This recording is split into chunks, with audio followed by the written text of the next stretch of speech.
আপনি পুলিশকে খারাপ জানবেন। হ্যাঁ, আমি জামিন হয়ে আসছি, কেন আমাকে ধরবেন এখন? আমি আজকে জামিন হয়েছি, আমাকে আজকে কেন গ্রেপ্তার করবেন? বিভিন্ন মামলায় যারা ওয়ারেন্টভুক্ত আসামি হয়ে যান, ওয়ারেন্টের আসামি যারা আছেন, তারা অনেক সময় জামিন হয়ে যান। জামিন হওয়ার পরেও আবার পুলিশ গ্রেপ্তার করে নিয়ে যায়। কী ভুলের কারণে গ্রেপ্তার হয় এই বিষয়টি একটু জানিয়ে দেব। দোষারোপ হয় পুলিশে, আমি কোন ভুলের কারণে আপনি আবারও গ্রেপ্তার হচ্ছেন একটু জানিয়ে দিই। যখন কোনো মামলায় আপনি হাজিরা দেবেন না, তখন কিন্তু আপনার নামে ওয়ারেন্ট হয়ে যায়। ওয়ারেন্ট হওয়ার কারণে আপনি পালিয়ে থাকেন, নিজের বাড়িতে থাকেন না, পাশের বাড়িতে অথবা পাশের গ্রাম অথবা গ্রাম ছেড়ে শহরে অন্য কোথাও পালিয়ে থাকেন। বাদীর তথ্য অনুযায়ী অথবা পুলিশ তার তথ্য প্রযুক্তি ব্যবহার করে আপনাকে যেখানে থাকবেন সেখান থেকে আপনাকে পুলিশ গ্রেপ্তার করে আদালতের মাধ্যমে জেল হাজতে পাঠিয়ে দেয়। আপনি কি করেন? আপনি একজন আইনজীবী নিযুক্ত করেন। আইনজীবী নিযুক্ত করার পরে আপনাকে 5 দিন, 7 দিন, 10 দিন, 1 মাস পর, যাই হোক যতদিন মামলা ধরন অনুযায়ী, মামলার ধারা অনুযায়ী আপনাকে যখন জামিন দেবে, জামিন হওয়ার পরে আপনার কাজ, এই কাজটা আপনি ভুল করে যান। কি ভুল করে যান? কি ভুলের কারণে আবারও গ্রেপ্তার করে একটু জানিয়ে দেবো। যখন আপনি গ্রেপ্তার করার পরে, আপনি ওয়ারেন্ট মূলে গ্রেপ্তার করার পরে আপনি জামিন হবেন। জামিন হওয়ার পরে আপনাকে কোর্ট থেকে একটা কাগজ দেবে। এই কাগজটার নাম হচ্ছে রিকল অথবা পরোয়ানা ফেরত। এই কাগজটা যদি আপনি যথাযথ ব্যবহার না করতে পারেন, সেক্ষেত্রে আপনাকে আবারও গ্রেপ্তার হতে হবে। জামিন হওয়ার পরে আপনাকে গ্রেপ্তার হতে হবে। এই কাগজটা দেওয়ার পরে আপনি কী করবেন? তাৎক্ষণিক যোগাযোগ কোথাও না করে আপনি সরাসরি থানায় যাবেন। থানায় গিয়ে আপনি 2টা কপি নিয়ে যাবেন। 2টা কপি নেওয়া যাওয়ার পরে মূল কপিটা ওখানে জমা দেবেন, ফটোকপিটা আপনার কাছে রাখবেন। এই ফটোকপিতে আপনি যার কাছে বুঝিয়ে দিলেন তার একটা স্বাক্ষর নেবেন, স্পষ্ট অক্ষরে স্বাক্ষর নেবেন এবং একটা থানার সিল নেবেন। নেওয়ার পরে এইটা আবার ফটোকপি করবেন। ফটোকপি করে বাড়িতে একটা রাখবেন।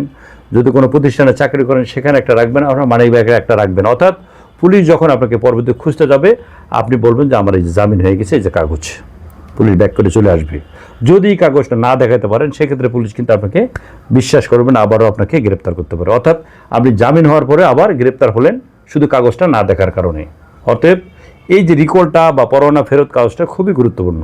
এটা কখনোই আপনি না রেখে, আবার অনেকের সময় হয় কি, দেখা যায় যে আপনার জামিন হইতে তো অনেক রাত, দেখা যায় সন্ধ্যা হয়ে গেছে, যারা অফিসে আদালতে কাজ করে তারা চলে গেছে। আপনার যিনি আইনজীবী আছেন নিযুক্ত করা, তিনি হয়তো বললেন যে আপনি চলে যান, জামিন তো হয়ে গেছে, আমি কাগজটা পাঠিয়ে দেবো, কালকে পাঠিয়ে দেবো। দেখা যাচ্ছে যে কাজের চাপে তার মনে থাকে না, কোনো কারণে মিস্টেক হয়ে যায়। এখন আপনি জামিন হয়তো বাসায় এতদিন পালিয়েছিলেন, এখন বাসায় গেছেন। বাসায় যাওয়ার পরে ওখানে যে নিকটাত্মীয় যারা, আপনার যারা নিকটবর্তী মানুষ যারা আছে, তাদের মধ্যে সবাই তো আপনার ভালো জানে না। একজন হয়তো আপনার শত্রু পক্ষের লোক থাকতে পারে, আপনার বিপক্ষে থাকতে পারে একজন, তিনি আবার পুলিশকে ফোন করে বলে দেবেন যে আপনি যাকে খুঁজে গেছেন তিনি তো বাসায় আছেন। অথবা আপনার যে গ্রাম পুলিশ আছে তারা তথ্য দিতে পারে যে আপনি স্যার যাকে খুঁজে গেছেন সে তো বাসায় চলে আসছে। পুলিশ যাবে, আপনাকে গ্রেপ্তার করবে। গ্রেপ্তার করার পরে আপনি পুলিশকে খারাপ জানবেন। হ্যাঁ, আমি জামিন হয়ে আসছি, কেন আমাকে ধরবেন এখন? আমি আজকে জামিন হয়েছি, আমাকে আজকে কেন গ্রেপ্তার করবেন? কাগজ দেখান, কাগজ দেখাইতে পারবেন না। আপনার আইনজীবীকে ফোন দেবেন, উনি ফোন রিসিভ করবেন না।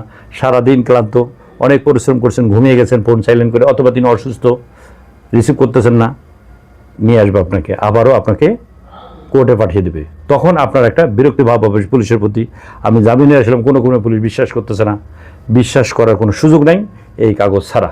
অতএব যখন আপনি কোনো ওয়ারেন্টভুক্ত আসামি হয়ে জামিন হবেন, গ্রেপ্তার হওয়ার পরে জামিন হবেন, জামিন হলে অবশ্যই আপনি এই রিকলটা অথবা পরোয়ানা ফেরতটা থানায় জমা দেবেন।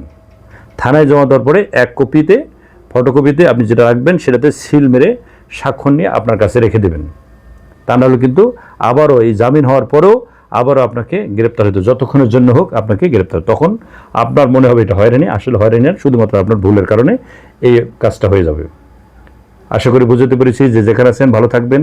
না জানা মানুষগুলোর জন্য ভিডিওটা শেয়ার করবেন, আপনার শেয়ার মাধ্যমেও তিনি জেনে যাবেন। আসসালামু আলাইকুম।